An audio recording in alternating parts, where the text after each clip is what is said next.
Royal Enfield അവരുടെ ഏറ്റവും പുതിയ മോഡൽസ് എന്ന് പറയുമ്പോൾ J series, K series, P series. J series എന്ന് പറയുമ്പോൾ 100 മീറ്റിയർ ക്ലാസിക് ബുള്ളറ്റും, പിന്നെ ഇനി കെ സീരീസ് എന്ന് പറയുമ്പോൾ നമ്മുടെ ഏറ്റവും പുതിയ ഹിമാലയൻ 450. ഇനി നമ്മുടെ പി സീരീസ് എന്ന് പറയുമ്പോൾ continental GT, interceptor, super Meteor, പിന്നെ ഷോട്ട് ഗൺ. ഈ ഇത്തരം വണ്ടികളുടെ ഹെൽത്ത് കാർഡ്, അതായത് 2 വീലർ ഇൻഡസ്ട്രിയിൽ തന്നെ ഏറ്റവും ആദ്യമായിട്ടാണ് വെഹിക്കിൾ ഹെൽത്ത് കാർഡ് എന്ന് പറഞ്ഞിട്ടുള്ള കോൺസെപ്റ്റ് വന്നിട്ടുള്ളത്. അത് റോയൽ എൻഫീൽഡ് ഇംപ്ലിമെന്റ് ചെയ്തിട്ടുണ്ട്. അതെങ്ങനെയാണെന്നുള്ളത് നമുക്ക് നോക്കാം. വായോ.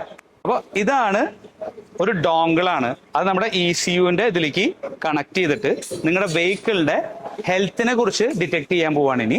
അപ്പൊ ഇത് കണക്ട് ചെയ്ത് നമ്മുടെ ആളുടെ ഫോണിൽ ഇത് കാണാൻ പറ്റും. ഞാൻ കാണിച്ചു തരാം. ഹണ്ടർ വണ്ടിയാണ് നമ്മൾ ചെക്ക് ചെയ്യാൻ പോണത്. കണ്ടിന്യൂ ചെയ്യുന്നു. വണ്ടി സ്റ്റാർട്ട് ചെയ്യുന്നു. സ്റ്റാർട്ട് ചെയ്ത് കഴിഞ്ഞിട്ട് നമ്മൾ EMS എന്ന് പറഞ്ഞുള്ള ആ ഒരു ബട്ടൺ ക്ലിക്ക് ചെയ്യണം. അപ്പൊ ഇതിൻ്റെ അകത്ത് ആ വണ്ടിയുടെ ടോട്ടൽ ആയിട്ടുള്ള ആ ഒരു എൻജിൻ പരമായിട്ടുള്ള എല്ലാ കാര്യങ്ങളും ഡീറ്റെയിൽ കൊടുത്തിട്ടുണ്ട്.